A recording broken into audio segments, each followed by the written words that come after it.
first Naruto Storm game was really fun, and I think it still really holds up as a 3D Naruto game. And the first one, of course, started off well enough to have a sequel. The second one, in terms of gameplay, is still just as fun as the first, and I think it added a lot of fun things to the series. But obviously, there are still some things that just make me groan. But as always, we will start off with what I liked about the game, and the first thing I liked about the game is how the story is handled. It's just, again, the canon arcs from the manga, but I still do think it shows a better job of showing the major events and not really much filler in between. And yeah, there's some side mission filler that I think you have to do, but I don't really think the game's all that short. Like, I spent like about 3-ish hours just doing up until like the Hidan arc. So, it's not that long, but of course I spent some other time like doing the versus battle mode and stuff like that. So I can't imagine that the other games would take just as long. There's also something from the first game that will turn heel, and of course that has to be the gameplay. And honestly, it's just as fast and smooth as the first, and honestly, it's so fun playing. There's also the support system in this game, and honestly, I think it's kind of a step up compared to the first game. In this game, there's 3 types of supports: attack, guard, and balance. Each of these will help you a little bit more in battle. Like for example, guarding when you charge chakra, they can help you deal damage, and whatever else depending on the type. One thing I like about the first game was how you can only really explore the Elite Village, and thankfully this game changes that. You can now go off to the Sand Village and other major Naruto locations. And honestly, it's pretty fun to go off and explore these places in gorgeous 3D and along with HD because, I'm playing this off the trilogy on the PS4, and honestly, these games do look really nice. Then there's also the roster of the game, and since it goes up to the pain arc, it actually adds a lot of the major characters up into that arc. I think it's still somewhat better than the first game since it actually adds the major characters. For example, in the first game, Zabuza and Haku weren't in there, which is really odd since they're pretty much one of the biggest villains. And again, they're not really in Shippuden just because I feel like they're not as important, so it makes sense why they're not in there for the most part. So at least they have an excuse here, but not really in the first game. With any fighting game, the story is bound to have boss battles, and in Storm 2, there's a lot of them that take place in the key events of the series. Like for example, you have Sakura and Lady Chio versus Sasori, and then Naruto versus Pain. And these ones I think are really cool events in game. At some point, the game actually moves over to cutscene with quick time events, and honestly, the cutscenes I think are really well animated.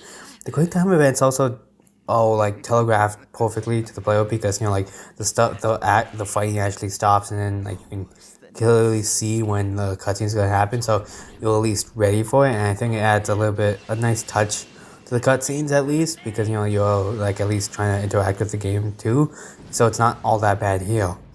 Now we actually move on to what I didn't like, and first off, it's the ultimate jutsus. In the first game, it was super fun to see this long cinematic cutscene along with trying to make it show it actually lands. What I mean by this is that you have 3 options, and you can actually choose these in the menus.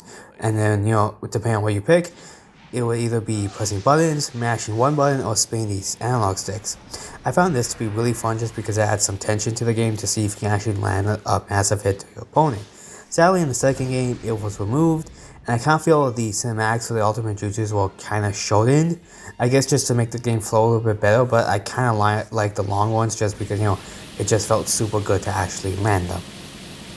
I mentioned how it was good that we got to explore more of the Naruto world, but I think it came at a cost. The movement feels really sluggish, and the environments don't really look all too good sometimes, like for example the forest areas and whatnot.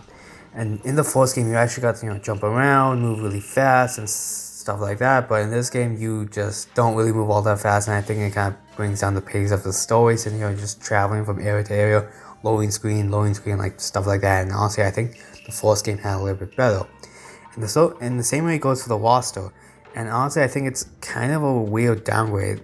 Like what I mean by this is that of course it has all the Shippuden cast up into the pain arc, but I don't like how the pre-time skip characters onto the original Naruto, Sasuke, and stuff like that. I feel like most of them were already programmed since Storm 1, so I don't really see why they can't be in this game. The only thing I can think of is that they want to show off the Shippuden cast, so the old ones are not that big of a deal, and of course you might have the first game, so you can just play that one.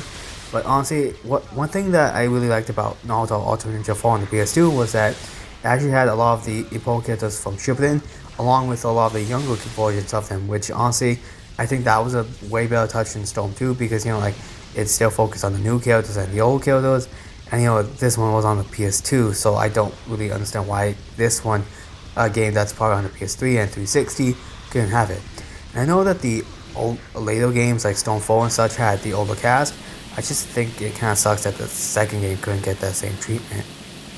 The last big thing I disliked about this game was the lack of customization with the support characters. In the first game, you can actually purchase different moves that you can let them use in battle. This is actually fun to see what works better for you and what combinations of characters works the best. In the second game, there's none of that. And honestly, it's just kind of boring, a little bit more boring because you always see the same one move over and over again with little variation, and it's just not as fun. But I think it's kind of a trade for the system that we got, since you actually get to customize your stats a little bit to see what you prioritize. And again, I think that this game also has another thing where you can mix and match characters to have a special team up, like for example I think Kakashi and Guy Sensei and stuff like that. So at least it makes up for somewhat, but I think that the fourth game had it a little bit better in some cases. Honestly, other than those small things that got removed or changed from the first game, I still do think it's a really solid experience. It's still really fast paced and all the attacks are really flashy. But now, before we end the video, let's go over the likes and dislikes. Likes: gameplay, support system, roster, boss fights, and mode to explore in the world. Dislikes: changes to the ultimate jutsus, sluggish movement in the overworld, odd roster removals, and lack of a customization for the support characters. Thank you guys for watching, and see you guys later.